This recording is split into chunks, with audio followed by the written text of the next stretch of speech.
Hello, everyone, and welcome to this symposium.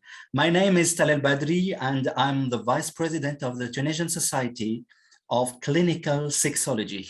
The title of this symposium is Violence Against Women, Children, and LGBT in Tunisia, State of the Play. It will consist of 4 communications presented by 4 medical doctors who work in their daily practice on the problems of violence. The 2011 Tunisian Revolution was also called Freedom and Dignity Revolution. So discrimination against women and LGBT persons, as well as violence against children, were supposed to vanish. Although advances are noted, especially the adoption of the law on the elimination of violence against women, legislative and social reforms still need to be done. Mainly laws criminalizing certain forms of sexuality. The aim of our symposium is to focus on the situation of violence against vulnerable social categories in Tunisia and to present the legislative reforms which are made or underway. So we will begin with the first presentation with our friend, Dr. Ahlam Tirawi. Ahlam Tirawi is Associate Professor of Psychiatry at Sousse University. She is also member of the Executive Board of the Tunisian Society of Clinical Sexology, and the presentation is entitled Intimate Partner Violence in Post-Revolutionary Tunisia, Challenges, Perspective. Ahlam, you have 13 minutes. Thank you, Talal. Good morning to one and to all. My talk today will be about the intimate partner violence, with its most persistent and devastating human rights violation ever. I will try to shed the light on Tunisia's efforts for decades of activism to end with it. Intimate partner violence in Tunisia has long been silenced, but today we all hear a lot about it. It's partly thanks to women who decided to use social networks to share photos with their sworn faces or broken noses to denounce intimate partner violence. Worldwide, 1 in 3 women experience violence at hands of intimate partner during their lifetime. In Tunisia, this number is even as high as 1 in 2 women. In 2010, a national survey conducted by the National Board of Family and Population, the ONFP, among nearly 400 households revealed alarming violence rates in the country. The survey unveiled that nearly 50% of women aged between 18 and 64 were victims of some form of violence in their lifetime. Physical violence prevailed, followed by psychological violence, sexual violence, and economic violence. Intimate partner violence counted for 47.2% of physical violence and for 78.2% of sexual violence. The survey revealed also that too many women victims of violence remain silent. Only 5% of them pressed charges.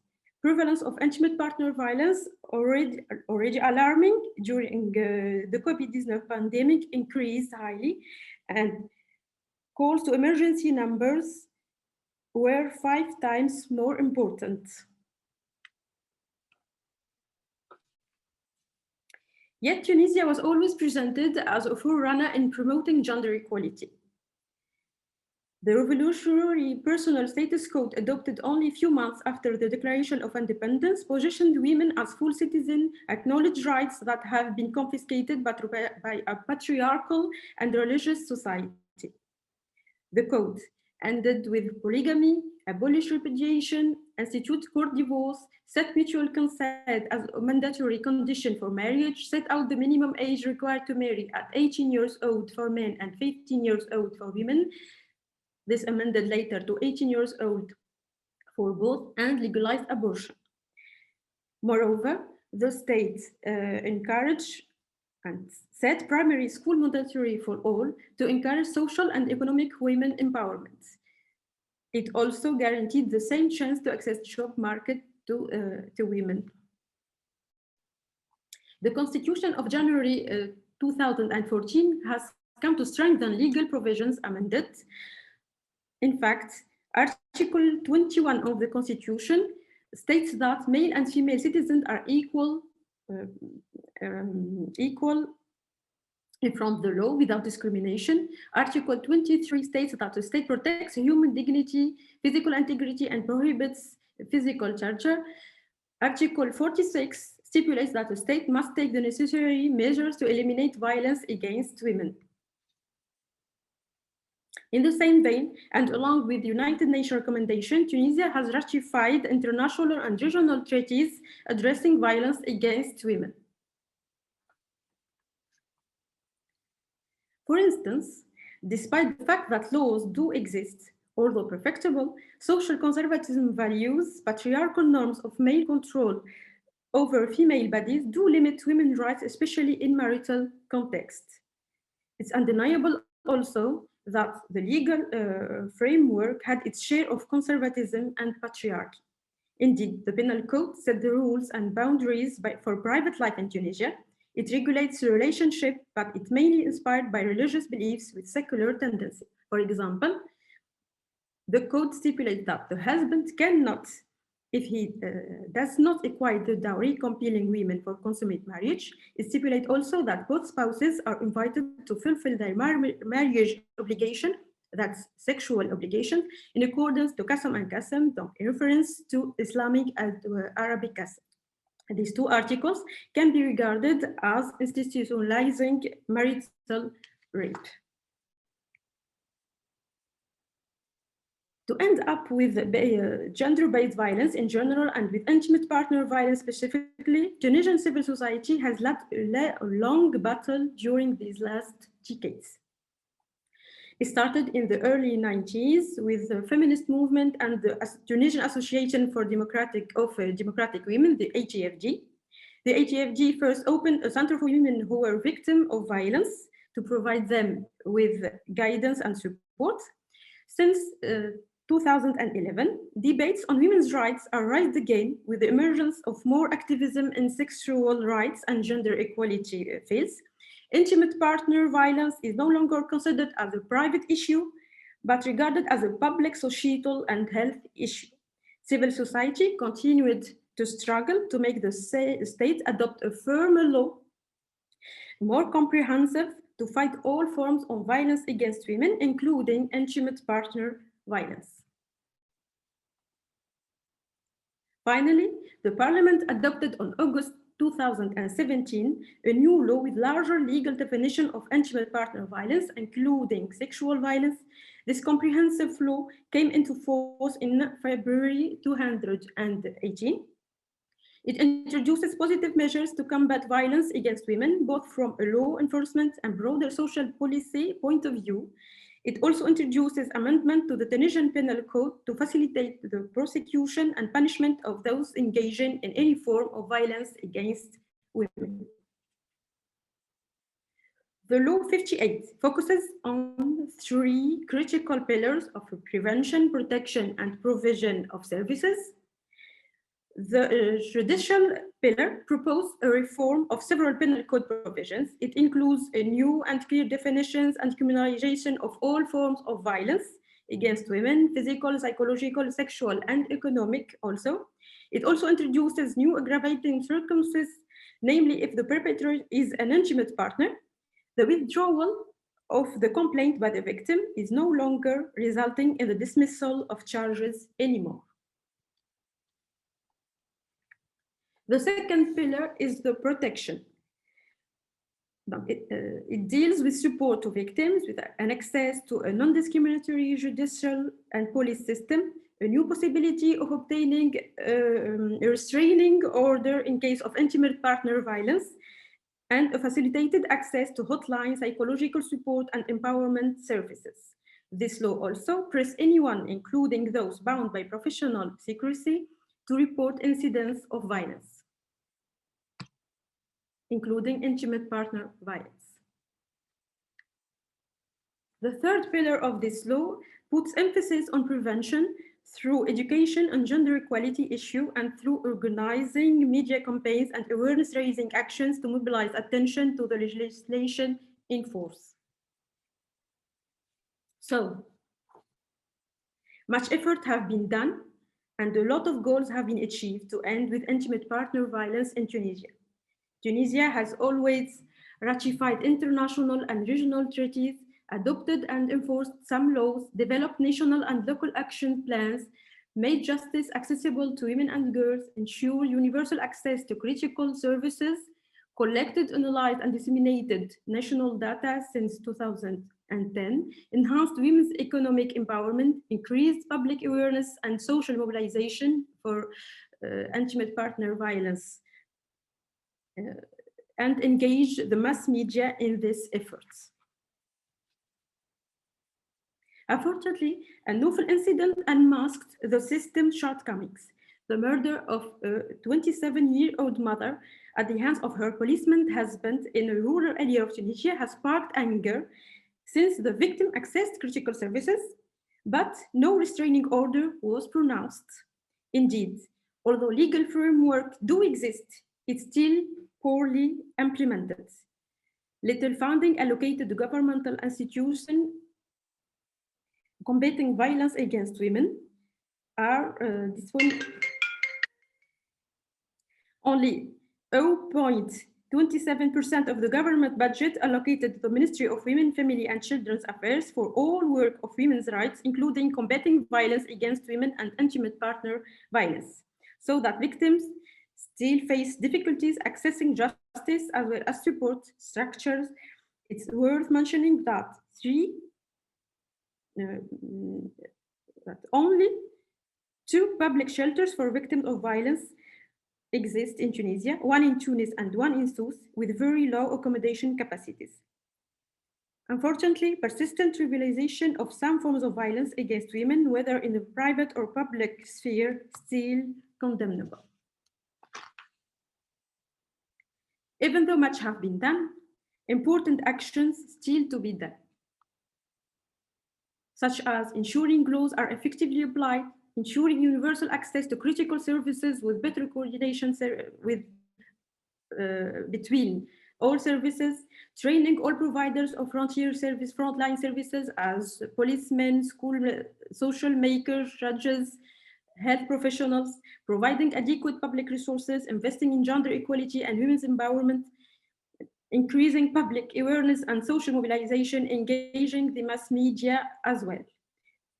It's important to set up a special compulsory education program in primary and secondary schools and higher education aimed at promoting non-violence against women and gender equality. The Tunisian Society of Clinical Sexology took actively part in this activism and shed the light on comprehensive sexuality education, advocating global human and sexual rights basis to address unequal gender norms, encourage critical thinking, and so prevent partner violence. Members were involved in media and social networks debates and were engaged in a national task force for experts in the field of adolescent development, healthcare, and education to provide a framework of the key concepts, topics, and messages that sexuality education programs would include. Along with other civil society actors and with government, we accepted the challenge, hoping to deconstruct intimate partner violence in Tunisia. Thank you. Thank you, Ahlem, and thank you for the content, which is very interesting. We move to the second communication of our program, What About Sexual Violence Against Children in Tunisia, which is presented by Ahlem Belhaj in collaboration with Dr. Soumaya Bourgou. Dr. Ahlem Belhaj is a professor of child and adolescent psychiatry at the University of Tunis El Manar. She is a reference in the field of violence against children. She is also the former president of the Tunisian Association of Democratic Women which acts since the dictatorship period for the establishment of individual freedom, especially for women. Dr. Belhaj, you have 13 minutes, and welcome. Many thanks, Talal. Welcome, everybody. It is a real pleasure to be with you. I'm child psychiatrist, and I will speak about sexual violence against children. Child sexual violence is a major health problem from 2006.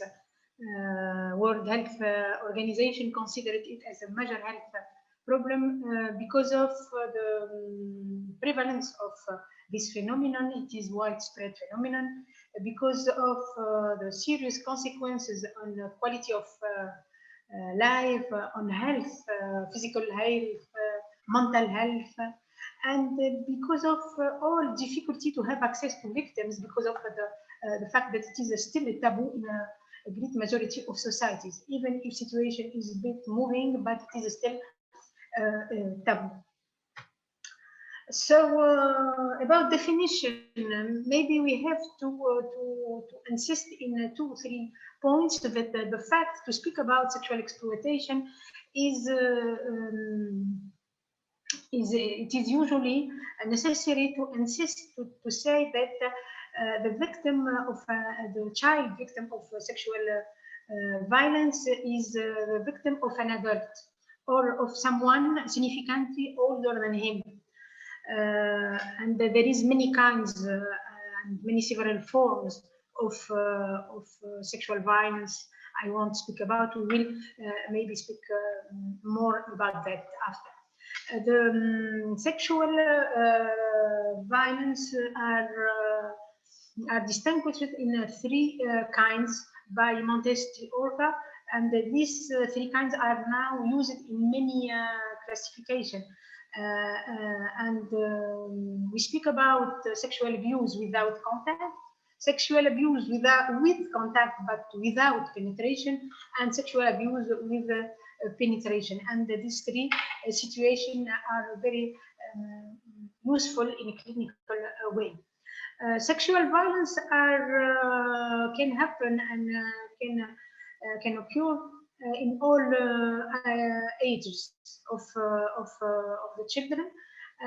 We can meet it from early infancy and after 18. Even with babies, sometimes we have sexual violence. 1 in 5 women and 1 in 13 men say they were sexually abused as a child. But we know that unreported sexual assault are more common than that, and these rates are only reported sexual assault because of all stereotypes and because of the fact that it is a taboo. It is still difficult to speak about. Many discussion about is it more difficult to speak about by men or by women, but it seems that it is more difficult to speak about by men. So UNICEF speak about 120 million girls under the age of 20 who have experienced forced sex or other forced sex acts. So you see that that really prevalence is really dramatically important. In another study, I want to share with you the results of meta-analysis of prevalence of child sexual abuse around the world. It is published on 2011. It is about 270 publications, and we see the high prevalence, 127 by 1,000 self-report in self-report studies. So it is a very, very high prevalence. Self-reported child sexual abuse was more common among female. When you see that it is really more important, you see it is the mean for female and it is the mean for male. So sorry, just and lowest rates for both girls and boys were found in Asia, and highest rates were found for girls in Australia and for boys in Africa. So in our area, there is more boys than reported in other region in the world. Now, what about child sexual abuse in Tunisia? Ahlam spoke about this survey. It is a national survey on violence against women in 2010, and this national survey found that 50.7% of women report having experienced sexual violence in their entire life, but we don't know when exactly, but a lot of them have been victims when they are child, when they were child. We have the statistics of Tunisian child protection officers, and we see that the number of suspected sexual abuse and reported sexual abuse are growing from year to year. In 2019, we have more than 1,200 reported case of sexual abuse children, and we are asking if it is just reporting who is growing, or it is more cases of child abuse, but it seems when compared with other statistics that really situation is difficult for child about sexual violence. Now I will present clinical studies, 4 clinical studies. I'll be quick about these studies, but all of them speaks about importance of this phenomenon, and I will speak about their consequences on children. So the first studies, it is on clinical population, as I said, and it was in the child psychiatry department of Mujistim Hospital, and we used in this study tool of ICAST parents. It is a child abuse screening tool that we translated in Tunisian dialect, and we used with 320 parents. In this study, we found that sexual violence was reported by parents in about 10% of cases. But we know that parents don't declare all cases, and sometimes they are even not aware about situation of sexual violence against their children. The second study is, which was published in this year, 2021. It is about 150 children victims of violence that refer to our department of child psychiatry. And in this studies, we found that girls are, there is more girls than boys, as you see, and the mean age was 10 years, and peak of occurrence between 5 and 10 years.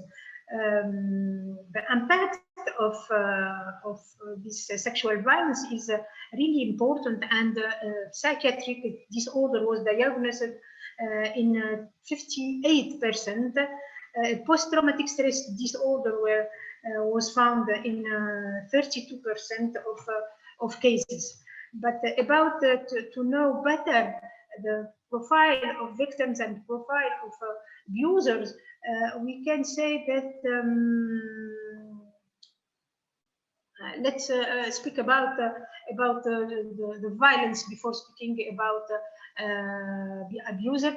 About violence, we see that in the most cases we have contact without penetration.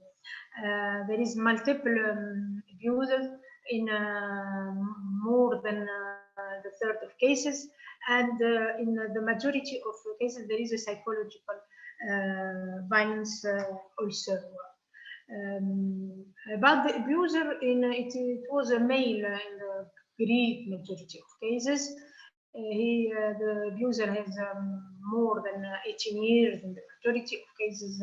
Also, it was the father in 20% and other member family in 20%. Let's say that the victim knows the abuser in the majority of cases. It is not foreign people who aggress usually the child, but people responsible of his protection, and that is the issue, and that is the gravity of the situation, that people who are responsible for his protection. The third clinical study is a study about 49 cases of sexual assault who were referred for a forensic psychiatry examination. Because of our department, we have the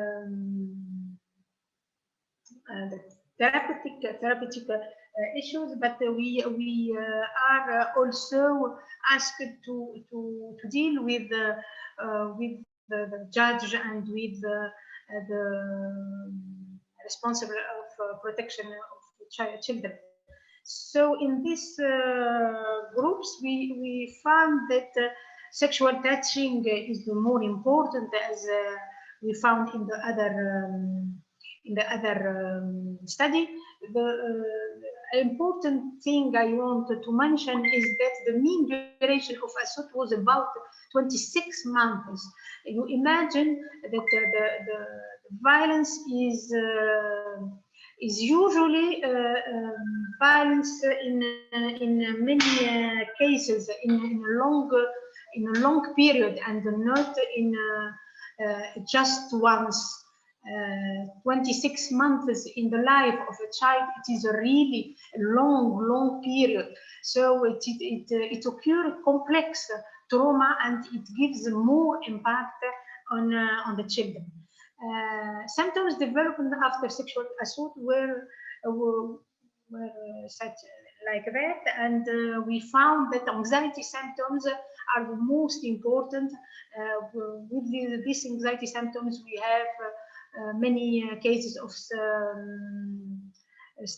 post-traumatic stress disorder, and after we found sleeping disorder, avoidance, revival, nightmares, cognitive disorder, and many cases of behavioral disorder also.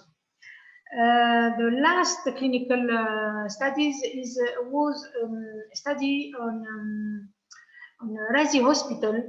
We did it in between 2008 and 2011, and in this period we have just 29 forensic psychiatry examination in 4 years.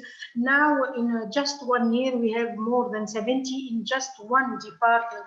It was just to say that there is an increasing situation, and which is really difficult.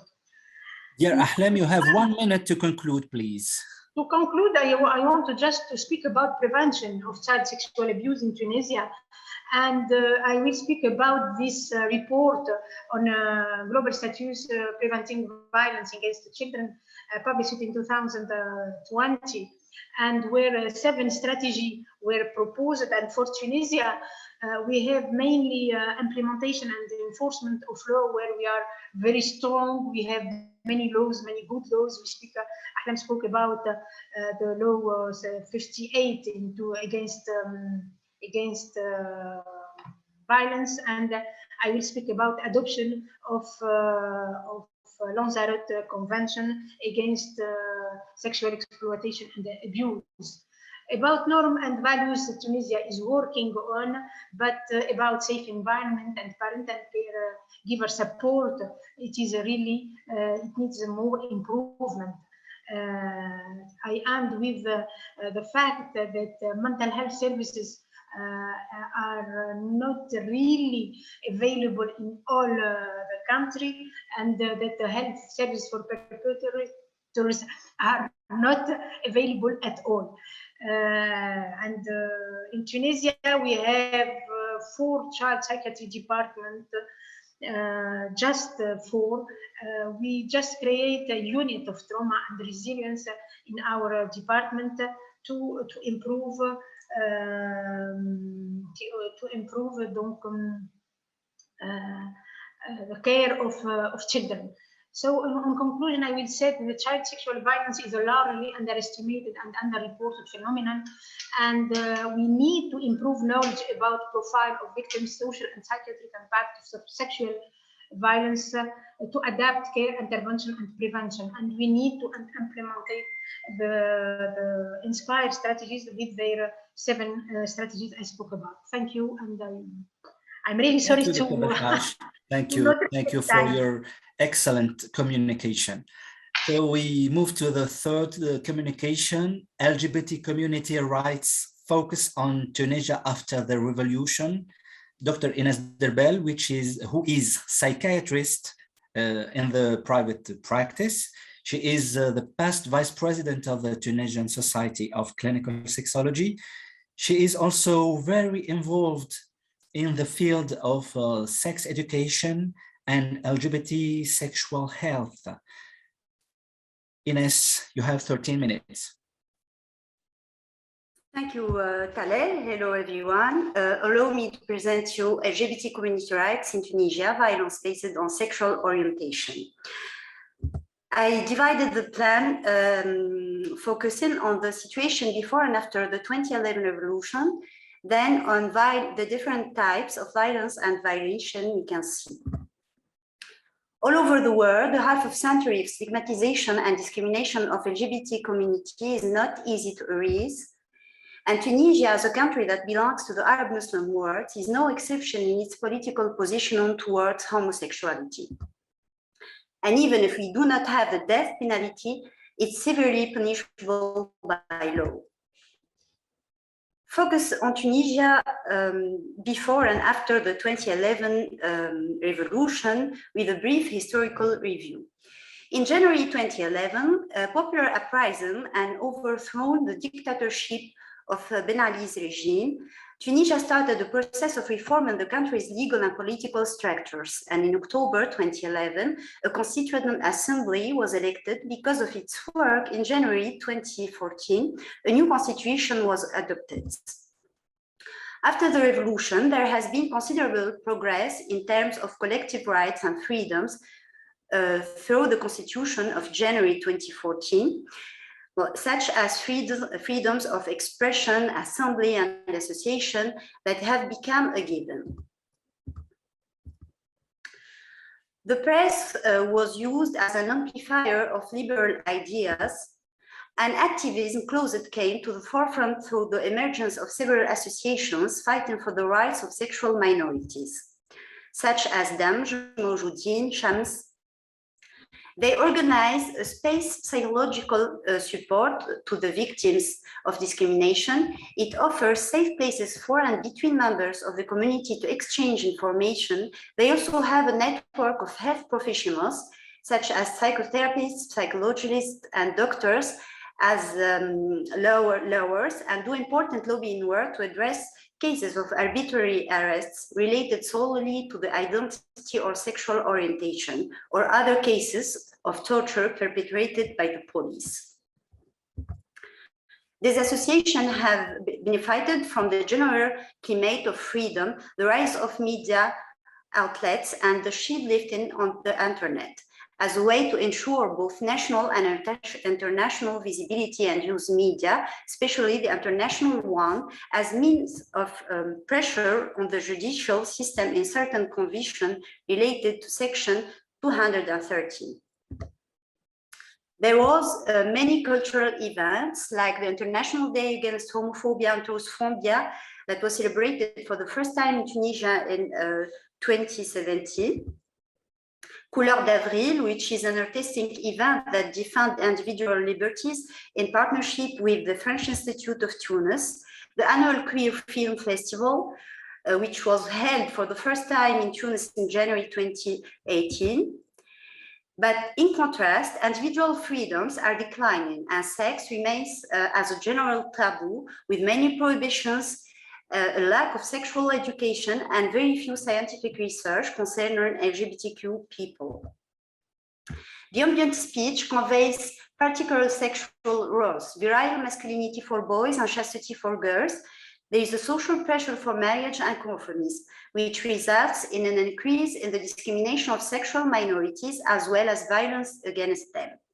Political positioning towards homosexuality is dictated by religion, which clearly condemns homosexuality and makes debate difficult. As such, any attempt to introduce it is systematically experienced as an attack on the divine. Despite the overall progress in the Tunisian democratic transition, LGBTQ rights are still ignored, violated, and are not considered a priority. Tunisian society remains predominantly homophobic and does not accept LGBTQ people who face discrimination and marginalization in their everyday life in the public sphere. Now we'll move on different types of violence and violation that you can see. And the first one is the violence of law that focus mainly on the Article 230 of the Penal Code, which represents a tool of despotic terror against the LGBT community. Here I quote, sodomy is punished by imprisonment for 3 years. This article is problematic and controversial both in form and content. In fact, there are disputes between the Arabic version and its French translated version. In the Arabic version, the article condemns homosexuality and lesbianism. The French version condemns only sodomy.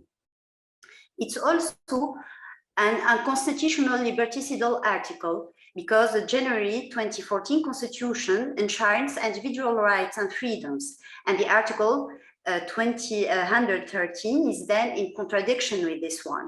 It's a question of the criminalizing of an act practiced between two consenting adults in a private place. The article is also against a specific sexual activity, which is sodomy. However, Tunisian authorities use it to target people based on their appearance and behaviors. In other words, just to look or act gay is enough to be considered gay. Let's talk now about a humiliating and degrading practice, which is the anal test. Indeed, police forces forcefully resort almost systematically to anal tests to prove if a person is homosexual or not.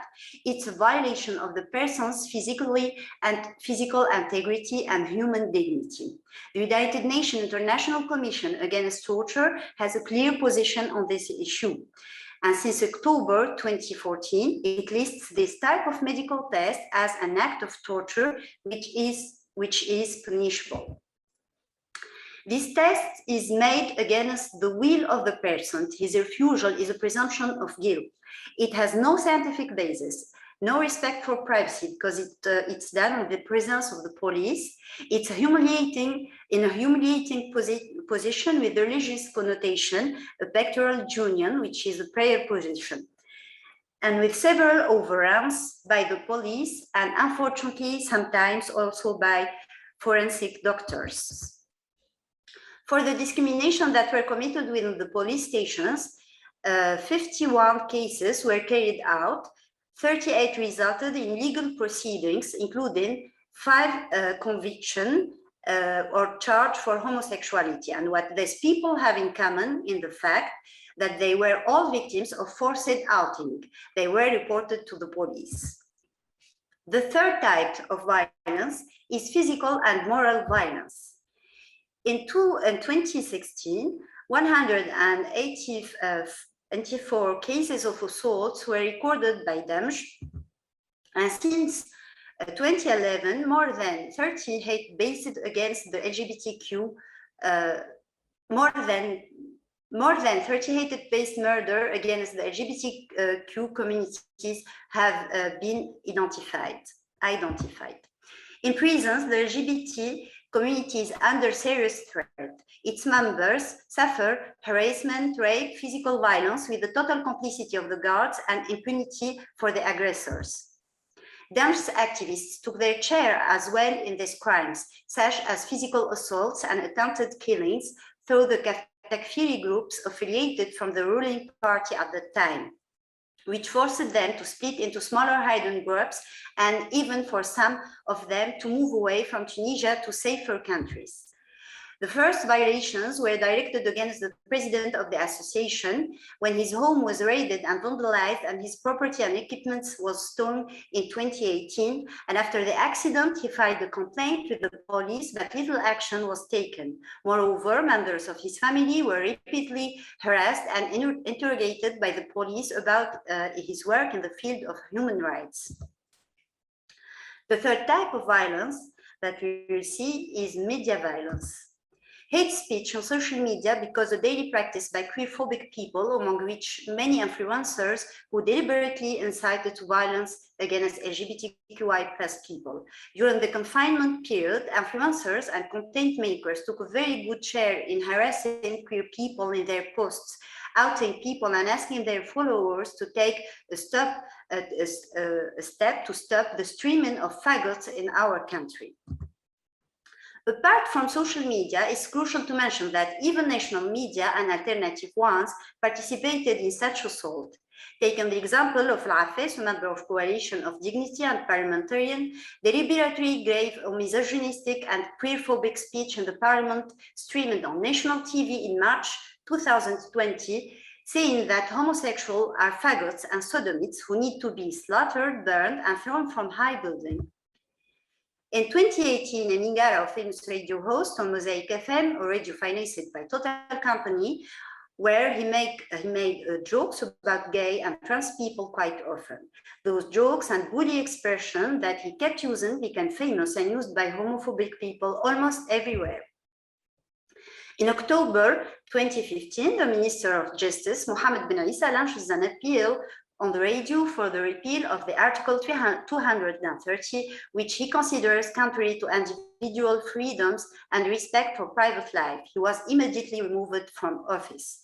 There is many other examples that we can say, but we have to move on the fourth and last type of violence, which is the social violence. Tunisian society is polarized into two genders well distinct. There is an injunction within the family, the school, religious spaces, political history, the media, films and books, and Tunisia is not adapted to LGBT people as much as to heterosexual people. And in appearance, we comply with the model of society, but really we do what you want, which results in a sense of non-belonging, in an insecurity and social inadequacy. The LGBT community is forced into hiding, where coming outs are scarce, a pressure which makes them experience suffering with strong recrudescence of mental disease, including depressions that lead to the suicidal act.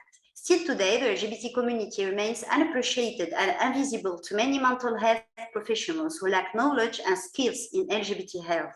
In addition to that, unethical homophobic reactions that can lead to refusal to provide care have been reported. Lack of flexibility in adhering to their needs, the difficulty or inability to access hormone treatments and surgical treatments that leads to negative repercussions on their mental health. The social consequences, LGBT community suffer from double stigma, homophobia, discrimination, isolation, forced clandestinity, difficulties accessing to adapted and respectful care, bullying among youth with school difficulties, possible avoidance in case of family rejection, and physical or sexual assault. Ines, you have 1 minute to conclude. To sum up, post-revolution LGBT activism has succeeded in making this cause visible and initiating debate. However, this remains unhelpful given the lack of education of the general population and its hypersensitive reactions. It is therefore urgent to tackle the stigma and fight stereotypes through good sex education strategies. Improvement of the specificities understanding of the LGBT community's mental health is also a priority given the importance of access to appropriate healthcare and services. And thank you for your attention. Thank you, Ines Derbel, for your excellent communication. And now the last presentation, but not the least, the evolution of law against sexual violence in Tunisia, 50 Shades Speed. Or Freed. Ons Kabia, who is an associate professor of gynecology obstetrics at the University of Sousse. She is also the Secretary General of the Tunisian Society of Clinical Sexology. Ons, you have 13 minutes. Thank you so much, Professor Badri. It's a real pleasure, and I'm really thrilled to be part of the 25th Congress of the World Association of Sexual Health. It is an honor to be part of this symposia entitled Violence Against Women, Children, and LGBT in Tunisia, State of Play, and I'll be presenting the evolution of law against sexual violence in Tunisia. Maybe it is 50 Shades Freed. So the forms of sexual violence are multiple, and we've seen 3 examples just before with the 3 excellent talks that have been made with my eminent colleagues. And Tunisian law punishes most of them, but still things need to be done. So currently the Tunisian Penal Code criminalizes rape, sexual assault, which is qualified in Tunisia as indecency attack and sexual harassment. So our journey today will start in 1956 with the Tunisian Code of Personal Status. Then we'll go in 2014 with the new Tunisian Constitution, 3 years after the Jasmine Revolution. And finally, we'll end in 2017 with the law 58, discriminating violence against women and children. So the Tunisian Code of Personal Status, which is Majalat al-Ahwal al-Shakhsiyya, was published in the 13th of August 1956. And since then, the 13th of August is the Tunisian National Women's Day. The Personal Status Code was a series of progressive Tunisian laws at the time, aiming at the institution of equality between men and women in the field of family, but will mainly focus on marriage and divorce. It also established the laws for inheritance. So regarding marriage, it required marriage to be performed only in the event of the mutual consent. Yes, it was a real progress in 1956 to talk about consent for marriage, but marriage was only heterosexual and only allowed between a man and a woman, and it is still now. So it is also instituted an obligatory minimum age for marriages, 18 for men and 15 for women. Each of the 2 spouses must treat the partner with kindness, good report, and avoid all prejudice, thus abolishing the obligation of obedience to the husband. And also, this Personal Status Code abolished polygamy. So it also created a judicial procedure for divorce, because until the late 50s, divorce was the prerogative of the man, who could repudiate his partner by a simple declaration before 2 witnesses.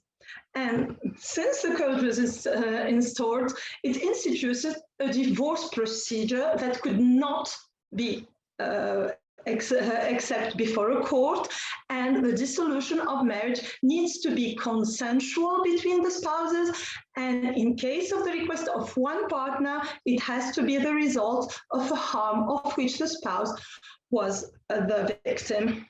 It also installed some alimony payment to repair the material harm in case of damage for one of the spouses. This personal status code was amended in 1993 with a text that made it mandatory for spouses to treat each other with kindness. And it also made each one equalitarian for the participation in the management of the home, speaking of domestic violence, which is economic and not only sexual. It reinforced the protection of women in regard to men in spousal violence with a more severe punishment and instituting more severe and high alimony. After this, we had to wait more than 50 years for the second constitution in Tunisia to happen, 3 years after the Jasmine Revolution. And this constitution gave women and men very fundamental constitutional rights in the Article 46 that stipulates that the state must take the necessary measures to eradicate violence against women. And it was stated there, and now it is a Tunisian constitutional right. To focus more on this right and to make it a reality, the organic law of 2017-58 happened. This is a comprehensive law for the eradication of violence against women and children. It was adopted on the 11th of August 2017, and it was covering all forms of violence against women: physical, economic, sexual, moral, and political. So it has 3 pillars. The first one was prevention. The second was support to victim, and the last one was the jurisdictions and laws. So to prevent violence against women, according to this very organic and comprehensive law, we needed to go through education and gender equality. And since then, there is a national program for creating a Tunisian specific comprehensive sexual education program, but it is still on the go. It is not a reality yet. The second pillar was to support the victims. For that, there is a new possibility for obtaining restraining orders in case of domestic violence. And even the definition of domestic violence have been enlarged and widened to include violence committed by former spouses and fiancés. And the withdrawal of the complaint, as said my colleague earlier, by the victim does not stop the prosecution, does not dismiss the charges. And we know that the social and moral impact of declaring domestic violence is really important, and sometimes women withdraw their complaint. This law is necessary, and it prevents the victim to lose her rights even after social and moral harassment. The third part is the jurisdiction part, and this organic law gave the new definition, until now inexistent, for incest in Tunisia. So it is really important, either against violence against women and especially violence against children. It also criminalizes economic and political violence. It also suppressed the possibility for a rapist to avoid prison only by marrying the victim. It was what it used to be. Now it's not anymore, and it should not be anymore. This law also criminalized rape, not only against women, but for the first time, rape was criminalized against men, which was until now treated as indecent assault. So maybe it is a little step for the LGBTQI people's rights, but it is a smaller one. Regarding the sexual harassment, it enlarged its definition, including the harassment in streets. It also introduced new aggravating circumstances when treating violence against women, especially when the victim is a child, especially when the perpetrator is a spouse or a former spouse, or a fiancé or former fiancé, and especially if the perpetrator has abused of his authority over the victim or has taken advantage of the victim's vulnerability. This law has been reinforced by by another one last month, which was delivered on the 16th of July 2021, which is a comprehensive law regarding domestic work. And we know how much domestic work is related to violence against women, either sexual or economic or moral violence. So it is really important also to take into consideration that the law in Tunisia is also related to international treaties that the country has signed. For example, Tunisia is one of the few people in the MENA, few countries in the MENA region that has signed the Convention on the Elimination of Discrimination Against Women. And it's also one of the rare countries that have signed the Rome Statute of International Criminal Court.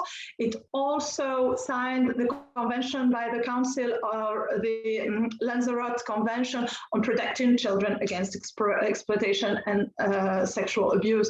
So, but Tunisia has not yet signed the Istanbul Convention on the Council of Europe on perpetrating and combating violence against women and domestic violence. So, is this enough? These changes in the law have increased the number of reports of sexual violence, especially lethal ones. And you've seen the data in the previous conferences. Just to have an idea, in 2019, 65,000 complaints of violence against women were declared, were filed. 2,000 of them were domestic violence, and almost 3,000 were sexual violence against women.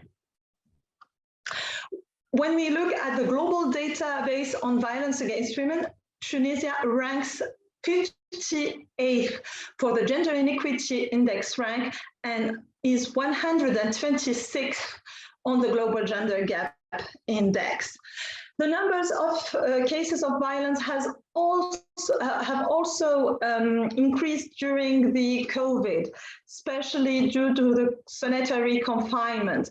And this was related to the decision to postpone all civil case hearings and including court hearings. The decision also hindered women's in-person access to services such as courts dealing with family law cases and violence against women. So what needs to be done? I think that my colleagues have already started the discussion. I think that, as said Professor Tirawi, more housing solutions for women victims of violence need to be there. Simplifying the lodge of complaints and the notification of abuse through remote communication means enforcing urgent and provisional decision taken by a family as a layman. But we have also to take into consideration that very much needs to be done in the domain of gender equality regarding inheritance, for instance, whereas the Sharia is still the law. Dr. Kabia, you have 1 minute to conclude, please. Yes, it's the last slide. So sexual violence against persons with disability, discrimination against individual freedom, especially we need to work on the LGBTQI+ rights. So there is a commission that has been installed since August 2017 to catalog the discriminative and intrusive laws on freedom, individual freedoms, but the reports are still on the go.